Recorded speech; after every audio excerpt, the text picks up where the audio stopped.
কি ঘটেছিল উরালের বরফ ঢাকা পর্বতমালায় 9 জন সোভিয়েত পর্বতারোহীর সাথে? কিভাবে হলো তাদের এমন নৃশংস মৃত্যু? জানতে ভিডিওর শেষ পর্যন্ত দেখুন।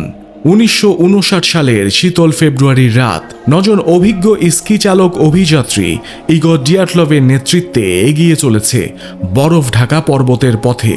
খোলাত সিয়াখল নামক একটি ঢালু স্থানে তাঁবু স্থাপন করে অভিযাত্রী দলটি, যা স্থানীয় ভাষায় মৃতের পর্বত নামে পরিচিত।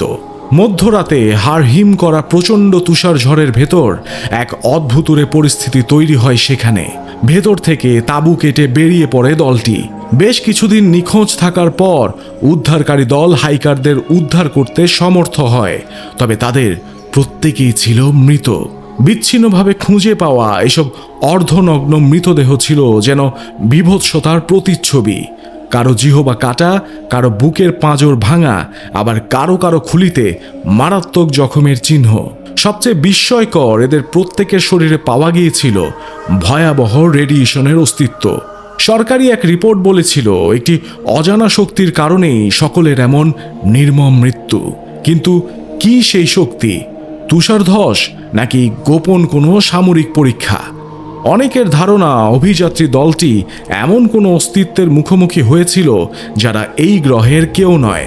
আবার স্থানীয়রা বলছে এটি সেই পিশাচদের কাজ যাদের মুখোমুখি হলে কেউ আর জীবিত ফেরে না। আপনার কি মনে হয়, কি ঘটেছিল অভিযাত্রী দলটির সাথে? কমেন্টে জানান আপনার উত্তর।